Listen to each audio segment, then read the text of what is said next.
I'm speaking about the model for electrons, and we know that the charge of electrons is depending on the strength of the interaction between particles, between electrons. Here you see a model for electron and positron in two rotating situations, and I will show in the next slides what the arrows mean. These are nothing else than the imaginary parts of quaternions. So it fits very well to the HyperComplex seminar. So, a short overview. I have a few slides about the divergences in the field theory and their removal. And then I speak about the model as electrons as rotational nodes in space. And we get three topological quantum numbers. One is the charge, the other one is the spin, and the third one is the photon number. I don't know how much I can go in this territory. So a short repetition of field theory. The photon propagator has the 1 over q squared term here, which comes from the Lagrangian, from the f mu, f mu. And here is the transversal property of photons. The Fourier transform of the Coulomb potential looks like this, and here we have also the same 1 over q squared term, and this is the reason why one can describe the Coulomb interaction in field theory by one photon exchange. By the way, do you see when I make something black with my mouse? Everything is fine, yes, we can see that. You see that Coulomb interaction by one photon exchange is now black? Yes, we do. Okay. So this is the 1 over r potential, but we have also a 1 over r potential in gravitation. And one could think, why not describe gravitation by one graviton exchange? But this is not done in field theory. So the problem of divergences in quantum electrodynamics appears because the photon propagator can have loops, and the momenta in these loops can be infinite.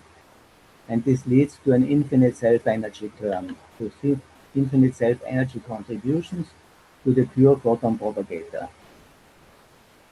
And this leads to a modification of the potential V by this self-energy term, which is infinite. And this is, of course, very bad.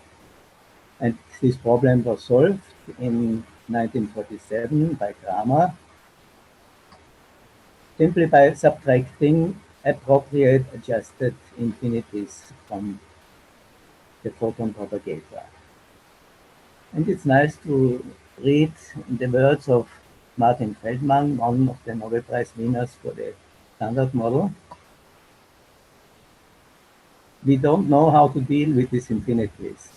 Maybe we find some better theory in future where to go at small distances. Something may happen there, but we postpone the problem. All we are going to say, it works, and how it comes, who cares?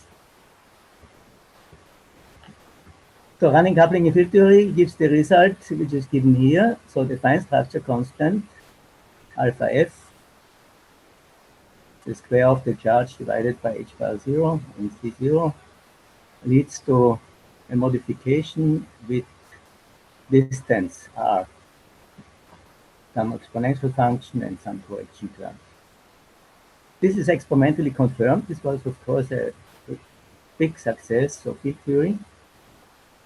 At small transferred momenta, alpha f is 1 over 137, and at 200 GeV at large energies, it's going down to 1 over 127.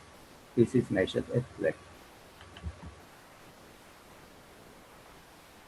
One can read in books, for example, in the atomic physics book of Spolsky, one can read that the radius of the electron is a challenging problem of modern theoretical physics. The admission of the hypothesis of a finite radius of the electron is incompatible with the premises of the theory of relativity. I will show that this claim is incorrect. So it's compatible with theory of relativity to have a finite electron radius. So now we come to my model. Please, I would like to ask you to interrupt me at any place if you want to know something, because this is now the important point to understand the future figures and calculations. We are using a rotational field of in 3 plus 1D in Minkowski space. So we, to every x, we attribute a d of x from SO3.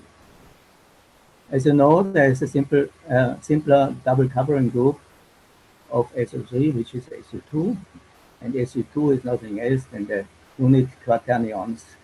You can show them on a sphere with 4 coordinates, Q0, the real part of the quaternions, and Q1, Q2, and Q3, the 3 imaginary parts corresponding to the imaginary units I, J, and K, which can be represented by sigma matrices, minus I, sigma 1, minus I, sigma 2, minus I, sigma 3. The difference between SO3 and SO2 is only that two field configurations, which differ by a sign, two field configurations of such quaternions are identical in SO3 and not identical in SO2. But I'm using SO3. And we have two hemispheres of S3, the upper hemisphere with positive trace Q0 of matrices, and the negative hemisphere with negative traces. And the idea was to construct a model where you cover half of the sphere with R3 in three-dimensional space. I showed you this one again here, and this is now the graphical representation to the left of the points on the sphere here, on the upper hemisphere. So the unit sphere is here, and the imaginary part is equal 0. Therefore, here we have a point. Imaginary part is 0. If you go down in C direction, Q3, you go along the circle, and the imaginary part is increasing. You see here the Q, then if you go down, the imaginary part is increasing until you finally get 1. And then the arrows get black on the equatorial S2 of S3. So all these black arrows are close to the equator, and going up it's red, and the size of the imaginary parts goes to 4. It's a very simple representation. Please remind it, we'll use it in future. So we map R3 to SU2, we map X to Q of X. So every point X, so this one is mapped to some point here, Q of X. So if we cross a unit charge, so this is a model for a unit charge, for example, an electron. If you cross the unit charge, for example, along the X direction or along the C direction, then you see that you get a rotation of a Dreibein. You can have a rotational matrix Q or D, and I consider this, I didn't mention it, sorry, that these are rotations of Dreibeins in M4. So here you have, for example, you have a pi rotation, then you go to the center, then you have 0 rotation, then you continue to minus pi rotation. So altogether you have a 2 pi rotation. You go from here to the top, to the North Pole, to the equator back, and this is a 2 pi rotation. Crossing the soliton, you get a 2 pi rotation. And the same happens in C direction. You go along another circle or half circle over the North Pole. As I mentioned already, field configuration with plus minus q are identical, but not if you combine them afterwards. So now I come to Lagrangian.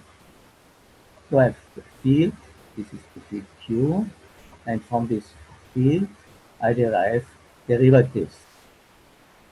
So if I go from this q, for example here, to a neighboring place, let me say here, the parameter is x, and I go along dx until here, and I go on the sphere from here and the tangential space to here. So this is nothing else than this formula here. The derivative of u is an element of the tangential space, and these elements of the tangential space can be represented by sigma q.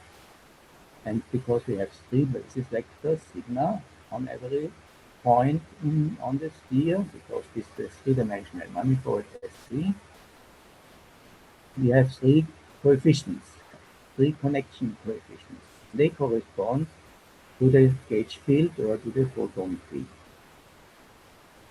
So this is concerning passes in space. If I look for areas in space, in Minkowski space or in real coordinate space x1, x2, x3, so if I go in x1 direction and in x2 direction, then I have the parallelogram, and this parallelogram, this is of course here a rectangle, and if you map it here, then you get here a parallelogram, and this parallelogram has an area, and the area is the tangential vectors gamma 1 cross gamma 2, and of course multiplied with the path size dx1, dx2. So this defines, this gamma mu cross gamma mu defines a curvature tensor mu nu. And I connect this curvature tensor with the field strength. So now I have defined all my fields. I repeat, the basic field, the rotational field of Dreibeins, the variation with coordinate, the variation with area, and from this, with this I formulate my Lagrangian. I come now to the Lagrangian. Lagrangian L is simply a term 1 over 4 r mu nu. It reminds you of f mu, f mu. Minus 1 over 4 f mu is the Lagrangian of electrodynamics. The only difference is that we have here three components. This r mu is a vector in the tangential space of S3. So in this space, right, and every place three-dimensional tangential space, and this r mu and the gamma mu, these are vectors in this tangential space. If I want to describe electrodynamics, I have to multiply this with some appropriate vector, which includes the fine structure constant alpha f. This term alone does not suffice, it's not sufficient to stabilize these field configurations. This is the field configuration. And the f mu alone, or the r mu alone, does not stabilize field configuration. If I would minimize this field configuration, this bold in the middle would increase, and finally the whole space would end up in unit matrices. So it's not stabilizing. It's the same as in the Sine-Gordon model. If you would switch off gravity, then the Sine-Gordon solitons would move out and vanish. Therefore, we need another term, like in the Sine-Gordon model, which compresses solitons. In Sine-Gordon model, it's gravitation, and here it's a term which doesn't contain derivatives. It's lambda, I call it, and it's proportional to Q0. So here I have Q0. So for Q0 equals 0 on the equator, it should be, potential should be 0. Lambda here, you see, it's 0. And if I go up here, I go up in the sphere until the equator, here I go up in the sphere, then you see that the potential is increasing. This means the system does not want to have all the field elements here at the North Pole. It suppresses such field configurations where large part of the field is the +1 unit matrix. It turns out that it must be an even power of Q0 because upper and lower hemisphere should be symmetric. So I choose here the 6th power because it leads to a very nice analytical solution. I found also solution for Q0 to the 4, but not for Q0 square. Because of dimensional reasons, because we have here 4 derivatives, the lambda has to be divided by a lattice tail parameter R0. This is nothing else than the size of the soliton. This is the size of the soliton. If I go back, so to say, this is the R0 would be this distance from here to roughly here until we come to unit matrix. So it's a very simple Lagrangian, as you see. It's just the square term r mu, or f mu, and some potential term. The only difference to electrodynamics is here this error that our field strength tensor has 3 components. One could call it in QCD, one could call it color. This model, which I suggested on the last page, has some relation to other models, has some relation to the Sine-Gordon model. Sine-Gordon model is in 1 plus 1d with 1 degree of freedom, and we go to 3 plus 1d with 3 degrees of freedom, with 3 rotational degrees of freedom. It has connection into Dirac monopoles. In a certain sense, this field configuration, which I suggest, are soft Dirac monopoles. And there are dual Dirac monopoles. Dirac monopoles describe magnetic charges. If I want to describe electric charges, I have to make a dual transformation. So this is a model for soft dual Dirac monopoles. These Dirac monopoles have a Dirac string and have a singularity at the origin. Both singularities are removed. There is no Dirac string and there is no singularity at the origin. This model is a modification of the Sturm model. The Sturm model describes short-range interactions. It describes baryons. I want to describe particles with long-range interaction. This means it's not a Sturm model, but it's very close to the philosophy of the Sturm model. The philosophy of the Sturm model is to represent particles like baryons by topological solitons. And that's also the idea of this model. So I want to relate it to nature, and the only monopoles which we find in nature are electric monopoles. We didn't find magnetic monopoles of Dirac. Dirac was successful with the prediction of positrons, but he was not successful with the prediction of magnetic monopoles. So if I want to relate it to the only monopoles which exist in nature, these are electric monopoles, I have to introduce a field strength tensor, and I have to relate it to r mu. I have here a star. This means it's a dual transformation. So it's a dual field strength tensor. And you see in the dual field strength tensor, you have in the space part, you have electric fields, and in the space sign parts, you have magnetic fields. So this is the difference. I have exchanged electric and magnetic. This, I realized later, is somehow let me better understand electrodynamics. This is in electrodynamics. We describe, in Maxwell's electrodynamics, we describe currents, which are moving particles, moving charges, by a static A field. B is rotor of A. There is static charges, electrons, and their field is described by the space-time part of the field strength tensor. E is minus gradient phi minus A dot mu. Then you see here we have exchange. This is, I think, more natural. We just describe static charges by the base part of the field strength tensor. We describe moving charges, time-dependent objects by a B field in the space-time component. Now I'm looking for stable minima of the energy because I want to describe these field configurations as topologically soliton. So I make an ansatz, an analytical ansatz for these fields here. And this ansatz is the direction of the vectors is always radial. R vector over R, so unit vectors at large distances in radial direction.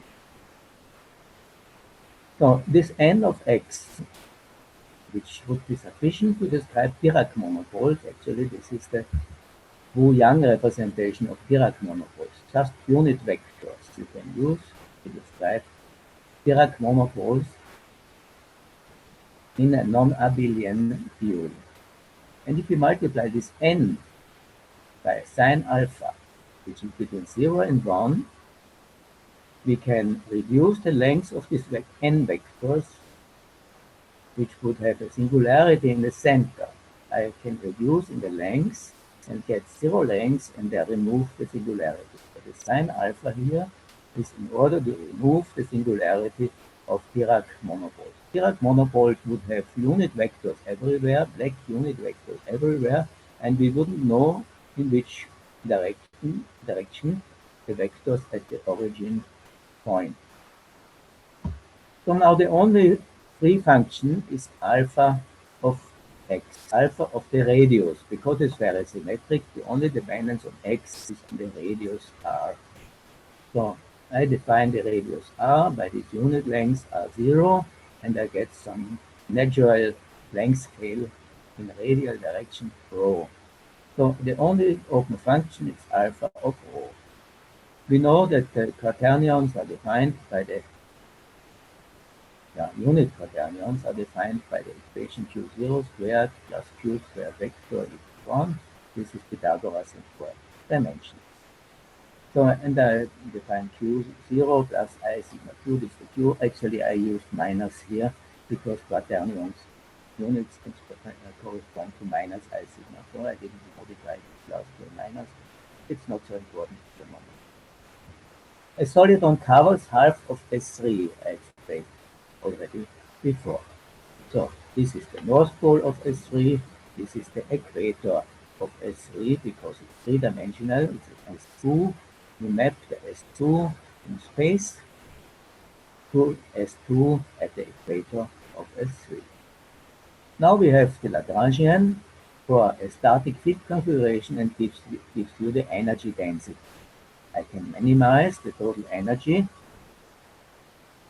and get an Euler-Lagrange equation, a nonlinear differential equation. And that's the equation. You don't need to study it. You see it's here in double derivative, and it's a function of cosine alpha, and it's also a function of cosine alpha here. And you can try to find a solution. I succeeded to find a solution for m equals 3. For cosine to the 6, if you derive it with respect to alpha, you get, of course, cosine to the 5 here. And I get the solution for n equals 3, and this looks very pretty. Alpha of rho is arctangent of rho, very simple function. I can calculate the energy of the soliton, and in these units which I use, you get something like alpha f h bar 0 over h0. So this would be, if you divide not by r0 but by r, this is just the Coulomb potential here, which you get v0 square over 4 pi epsilon 0 times r. So if you put here the classic electron radius, you get here as a mass, the electron mass of 0.5 MeV. But if I put here r0, I have, and integrate, of course, I get the factor pi over 4. So r0 differs from the classic electron radius by a factor pi over 4. The classic electron radius is 2.8 centimeters. If I So taking into account this factor pi over 4, I get a radius of my electron model of 2.2 femtometers. We can compare it to the radius of the proton, which is 4.8 femtometers. So it is the order of the size of nucleons or of nuclei, small nuclei. Now I show you the energy density. The energy density we get from the Lagrangian, of course from the static part, because nothing is moving, and I insert only this Q0 of 0, which is cosine alpha, and this there is the function 1 over 1 plus square root whole squared, 1 or square root of 1 plus whole squared, and I get three contributions to the energy density. A radial contribution, which is this red line here, this red line, a tangential contribution, and a potential. And these are this third here, and the dots, only to make the difference that you know what is what. Let me discuss it. The energy density of the electron field is going down with 1 over r squared, and this is this function. It goes exactly down as you would expect for a point like electron at large distances. So, but if you go for a point like electron with 0 distance, here of course this is the distance r over this r0, here is the energy density as lambda theta, and therefore we would go to long small distances. For a point like electron, this would go to infinity. But you see, I cut this infinity and get a maximum of the energy density at radius 1. At r0, at radius r equal r0. Here you have a quadratic Dreibeins. This is purely geometrical. This is just the increase of the area of a sphere. It goes up with 1 over r squared. The radial energy density goes up with not with 1 over r squared, with r squared, because the area of the sphere is going up with r squared. The same happens for the other two terms, but these other two terms, they are, so to say, not from classical electrodynamics.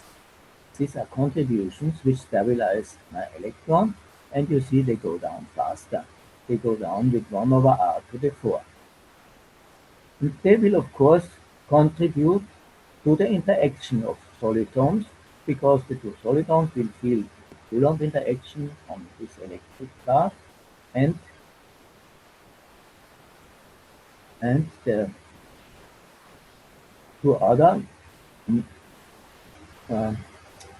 contributions which come from the geometry of S3, from the quaternions, from the non-abelian description of electrons. Now I have found that I have such field configurations, such solitons, which are topologically stable, have finite energy, and quantized charge. And now I can, of course, make various transformations of such field configurations. For example, I can rotate them, but this is in the same homotopy group if I rotate them. So I find that I have 4 homotopy groups. I can go to another homotopy group if I go from the transformation, make a transformation with a center element, for example, with the center element of SA2, we just multiply with -1. All Q matrices are multiplied with -1, and I get this field configuration. All the errors are reversed. You see, all the errors are reversed. Since I go from the upper hemisphere here to the lower hemisphere here, I take now green colors. Green colors in the lower hemisphere, red colors is in the upper hemisphere. You see the arrows are now pointing inside, and they are dotted if you look carefully. But I can make another transformation, which is parity transformation. I make a parity transformation. This means I don't go from upper hemisphere to lower hemisphere. I remain on upper hemisphere. It remains red, but I reverse the arrows. So I reverse R to minus R. And I get another big configuration. And then I can combine both transformations and can make center and parity transformation, and I end up in this field configuration. So I have 4 classes of topological solitons. This corresponds to two topological quantum numbers. One quantum number is the map of S2 to S2. So S2 is the boundary of the space at infinity. But you can see it here with these black arrows. This is somehow the boundary. And you see the boundary is here, the same as here. So they are in the same topology class of pi2 of S2. And the quantum number is +1 just by definition.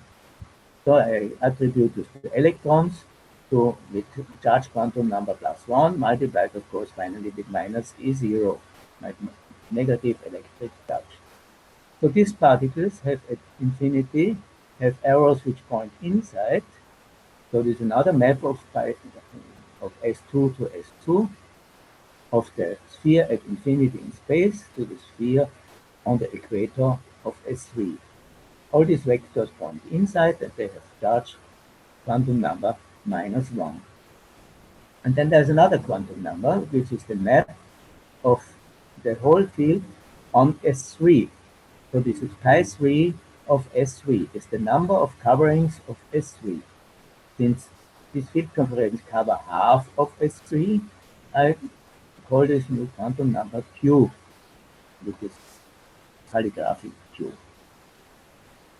Yeah, and if I do these transformations here, this is in the lower hemisphere, something is reversed, you see. This means here I cover -1/2. I cover lower hemisphere and in the reverse direction, therefore it's -1/2. This one is +1/2 and this one is -1/2. These 4 configurations correspond to Dirac spinors. Just to the Dirac spinors, this would be electron with spin up, this would be an electron with spin down, this is a positron with spin up, and this is a positron with spin up, spin down. I think I will not have time, but I could attribute now in later pages, I will attribute these 4 configurations of 4 rays in Hilbert space and to do some Fourier transformation and finally arrive at the Dirac equation. So the main subject of this talk is the interaction of field configurations, yes, the actions of monopoles. You see here, all vectors are going outside. This is a symmetry axis here, rotational, no, axial symmetric axis. So all vectors are going here outside. Here we see that the horizontal vectors go outside, the vertical vectors go inside. And this is rotational symmetric.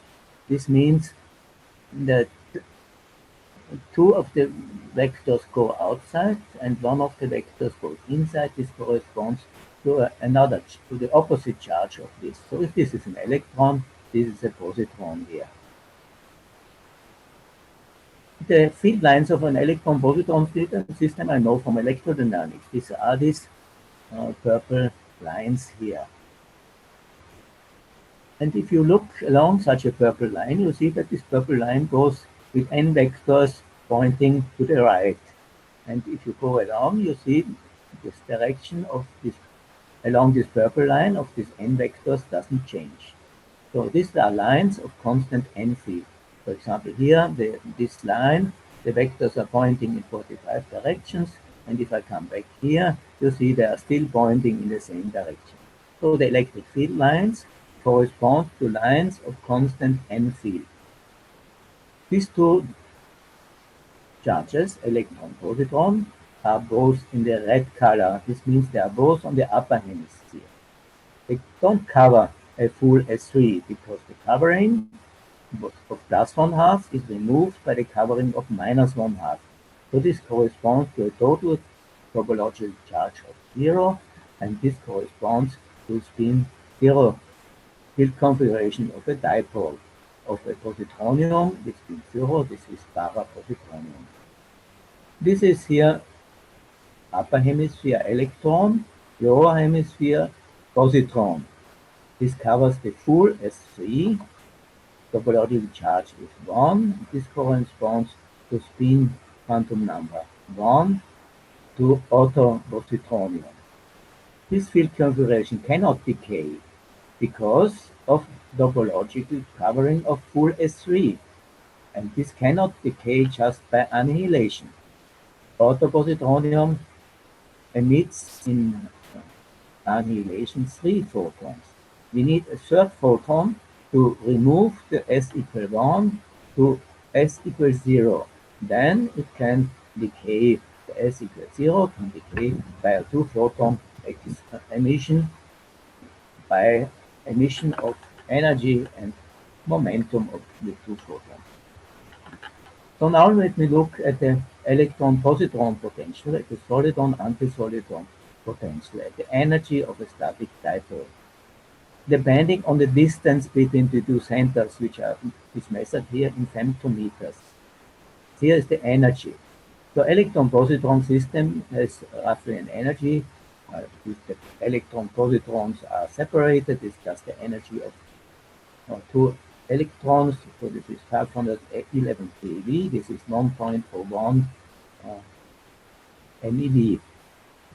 And if they approach each other, if the distance is getting smaller from here, from 300 centimeters down, and you see a nice Coulombic behavior. The blue line is just classically electromagnetic interaction. So the calculations were done here with a lattice where the R0, this 2.2 femtometers, is 3 times the lattice constant. So the lattice constant was therefore roughly 0.7 femtometers.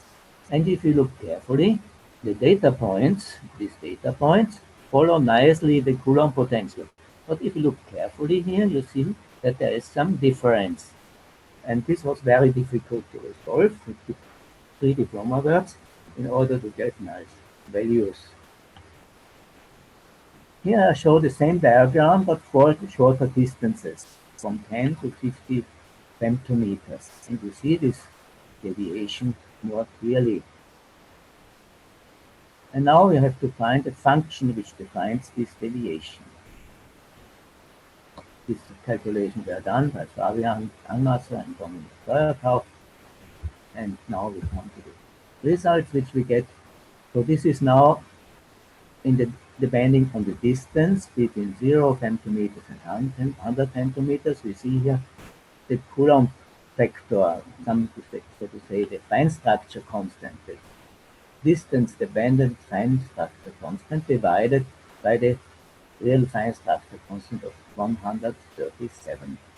And you see that alpha of D is larger than the fine structure constant between 1 and here 1.3. So there are calculations. Actually, lambda equals 0 means just the Lagrangian which we had, but it turns out that these solitons are difficult to stabilize because not just fixing the center of these charges. It means the Q here is +1, the Q here is +1, the Q here is +1, and the Q here is -1. Just fixing them is not sufficient really to get the Coulomb potential because they start to attract, of course, each other, and they are not stable. So the system realizes that it finds a channel where it can decay. So we tried to stabilize these configurations with an additional term, which is multiplied with 1 lambda. But it turned out this lambda has to be chosen very, very tiny in order not really to modify the interaction. And we get the data points here. You see, for different lambdas, we get here these curves. So for lambda equals 0, we will come until here. For lambda equal 0.1, we can proceed, 0.001, we can proceed, and finally we get all these data points with all these lambda values.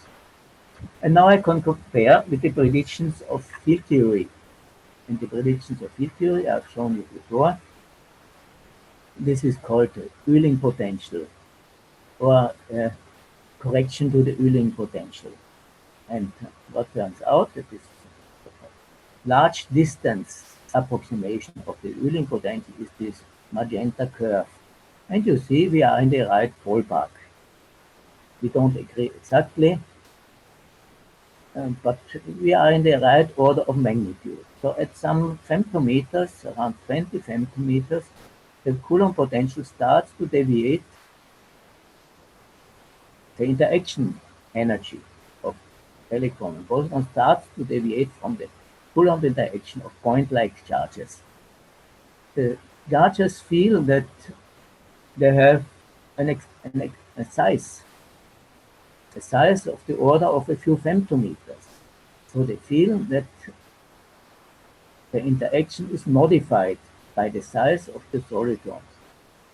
So in this sense, the result of this model is that the calculations in perturbation theory just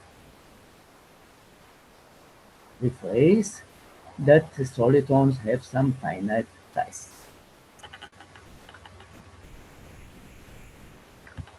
So let me summarize what I have told in the meantime. Imagine we have on this space-time, what can we explain? Yeah, we have a non-trivial metric, G mu, and we can explain gravitation.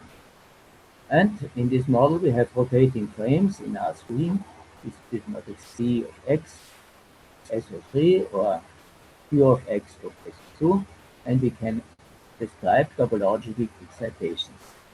And we have topological quantum numbers, 3 topological quantum numbers, 2 of them I mentioned already, pi 3 of S3, which is spin, pi 2 of S2, which is charge, and pi 3 of S2, I don't know if I can tell something about it, is the photon number. There are also non-topological excitations, possibly I can produce dark matter and dark energy. So now I explain a little more about these topological quantum numbers. In this model, spin is a topological quantum number. Spin is just the coverings of S3. So upper hemisphere S3, I have vectors gamma in R direction, gamma R, gamma theta, and gamma phi in two angle directions, and the triple product of these three vectors gives you the area on a piece or around Q of a piece of three-dimensional space around Q, and if I integrate them over r, theta, and phi in space, over the whole space, then I get half of the volume of S3, which is the total volume of S3 is 2 pi squared, and half of volume is of course pi squared, but I will divide by the full volume, and then I get here numbers which are multiples of 1/2. I can have upper covering and lower half covering, and I can interpret this as magnetic quantum numbers plus minus 1/2. So the topological charge quantum number Q is in this description the spin quantum number S multiplied with some rotational quantum number with chirality. And I remember a talk of TDD in Vienna when he asked, why does the mass of particles violate chiral symmetry? And this is what you see here. Chiral symmetry is violated if you pass through the soliton, you get 2 pi rotations. In this case, 2 pi rotations around the axis where you cross, and the right rotation through the soliton. In the antiparticle, in the positron, you would have a left rotation. It would have the other chiral symmetry. So these monopoles are wired to the surrounding space by the electric flux lines. So this is again the electron, and you see here these lines of constant n field, and these are at the same time the flux lines of the electric field, and they wire this soliton to the surrounding space.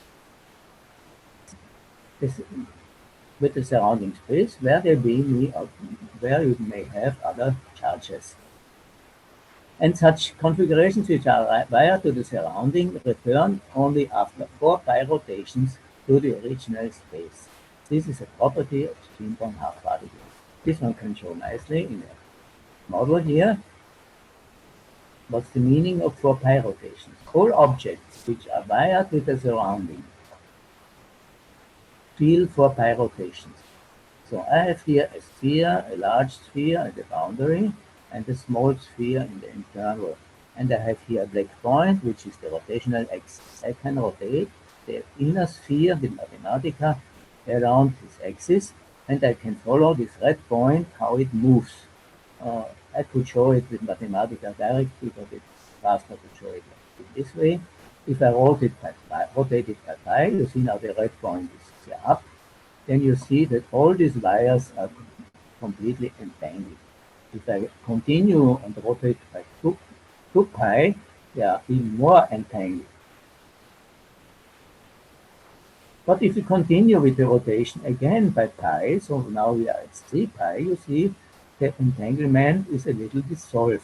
And after 4 pi, all these wires are again nicely aligned. So I conclude all particles which are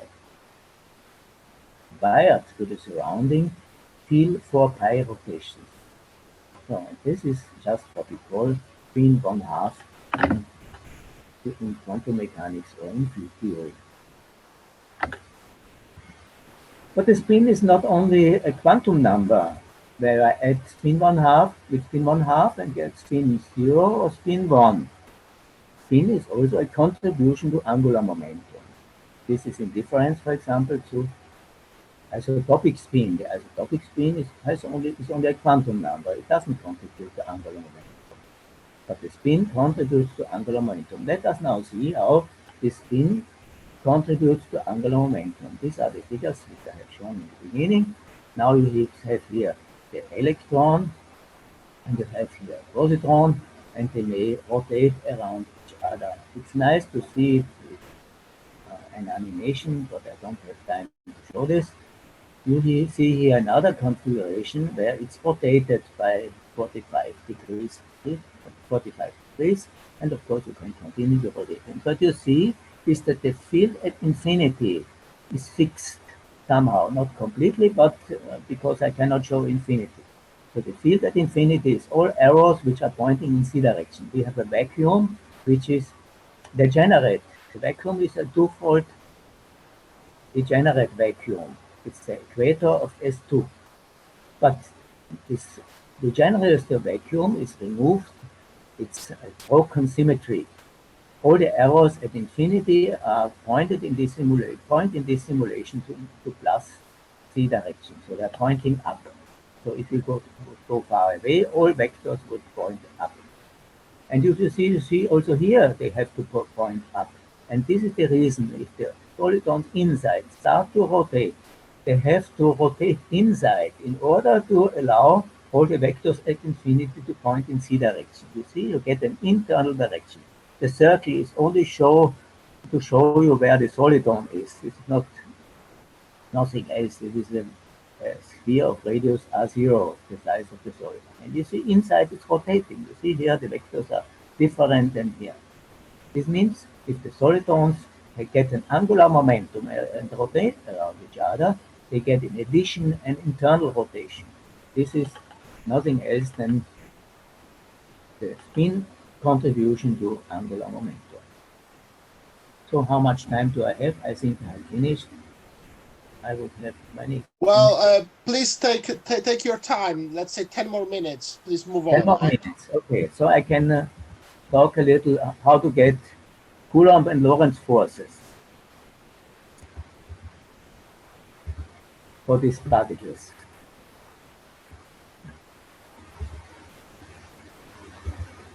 Yeah, this is just a mention of Dirac monopoles, that there's Dirac monopole has a string, Dirac string, and a singularity at the center.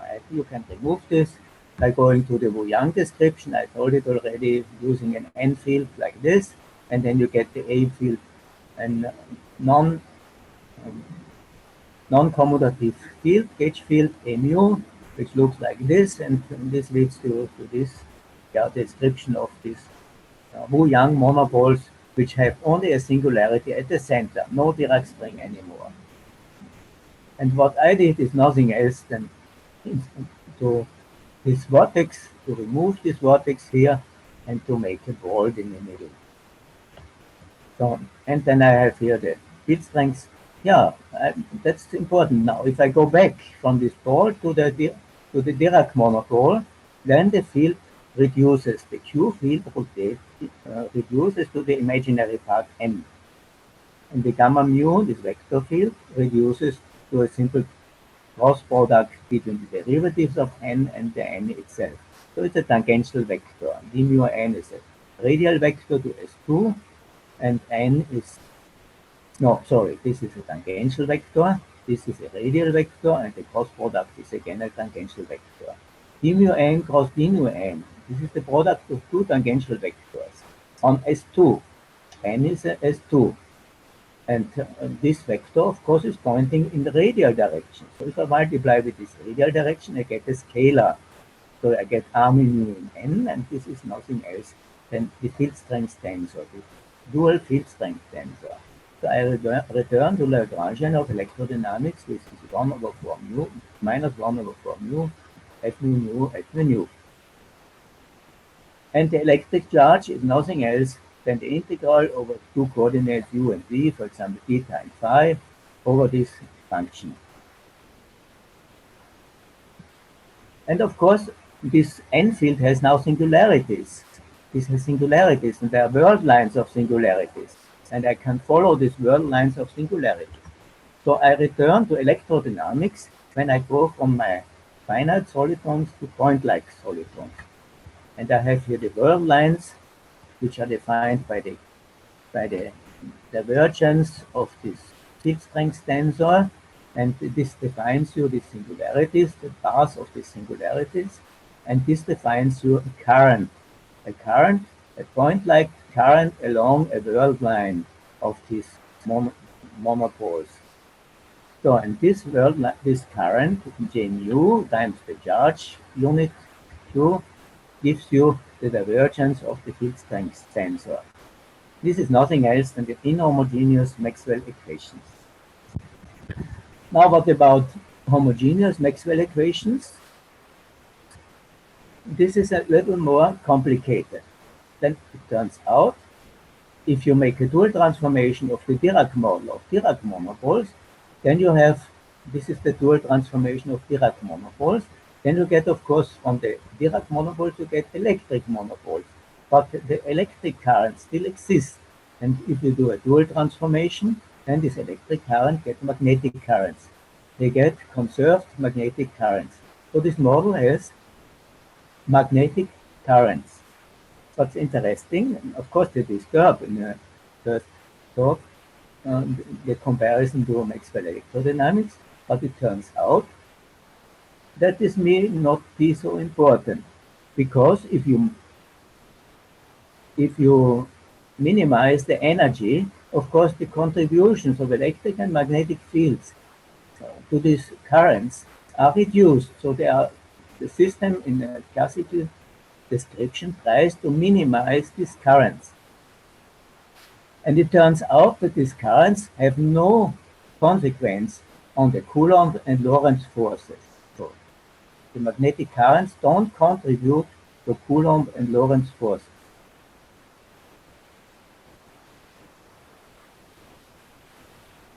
Let me show this here.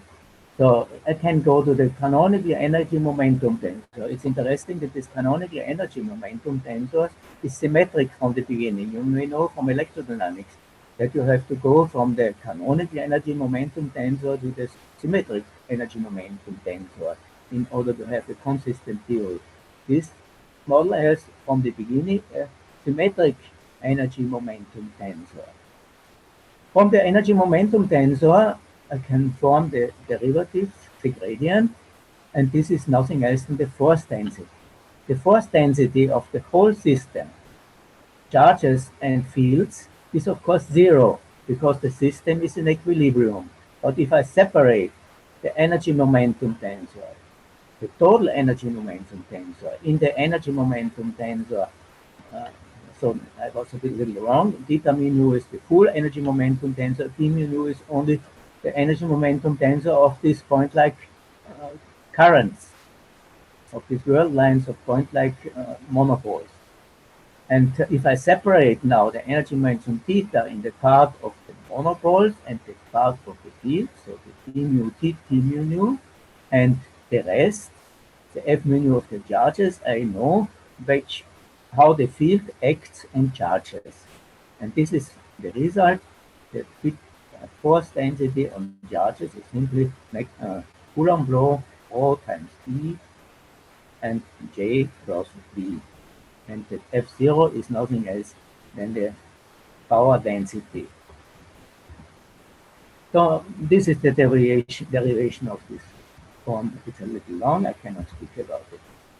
This system has a gauge invariance. Maybe this is the last point which I want to mention. This description has a U1 gauge invariance. So I can make global rotations of the SO3 field. And this is nothing. Global rotations means rotations in the tangential space of SO2. In the tangential space of SO2, I have three basis matrices. These are the sigma matrices. And I can rotate them. And if I rotate them, I find some invariance.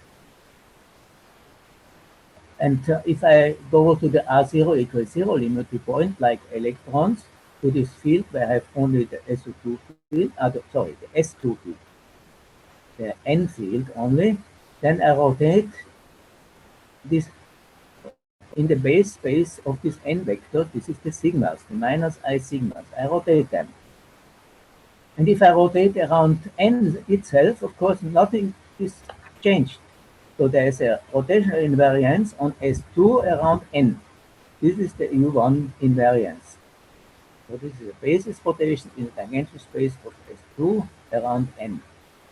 What is modified is only the connection and not the curvature tensor, not the field strength tensor. So MTP has not only a gauge invariance, it explains U1 invariance of electrodynamics. So I think I have to stop now. Yeah. I can still mention the map S3 to S2. This is the Hopf map. I come to photons. So this is I can define fibers. Actually, Professor Faber, please continue next 5 minutes, let's say, because one talk was cancelled, so we can shift. Fine. No, the Jarek Duda talk is ongoing and Łukasz Stępień, but still the one talk at the very end was cancelled, so please continue. Yeah. Oh, maybe thank you very much. Next 10 minutes, let's say, okay? Yes. Okay.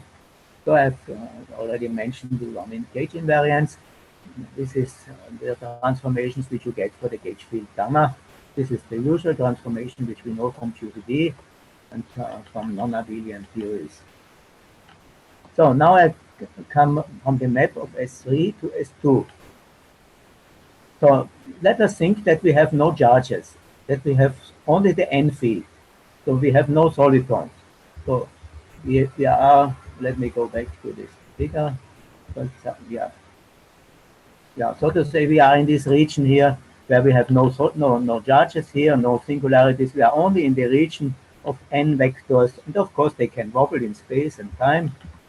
And we are treating this theory with N vectors only.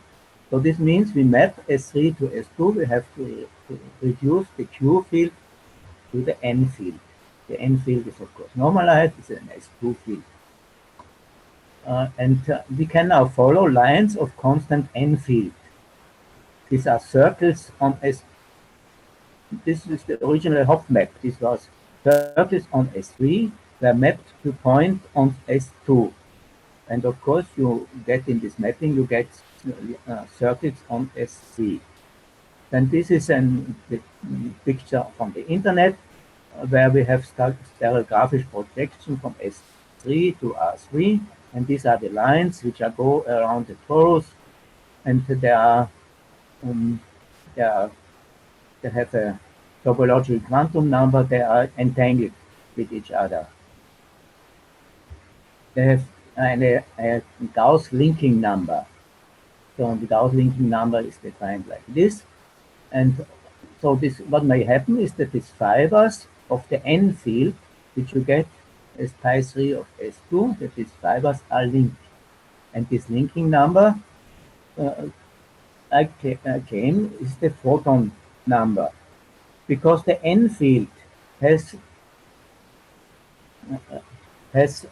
to be stable. It has to be moved with the velocity of light, and this are Goldstone bosons because they live on S2, and S2 has no potential. We are in a potential-free theory. The vacuum is two-fold degenerate, and in this two-fold degenerate vacuum, you have two Goldstone bosons, right-handed and left-handed photons. So in this model, photons are Goldstone bosons. And the Gauss linking number is equal to the Hopf number, I claim is the photon number of this dual photon field. This is gamma mu n cross d mu n, and this is, if you claim it as a photon field, it's not a usual photon field a mu, it's a dual photon field. Yeah. So this is the third quantum number, which is connected with this mapping of R3 to S2. Yeah. This next point would be the Dirac equation, how to get to the Dirac equation. But I think R3 to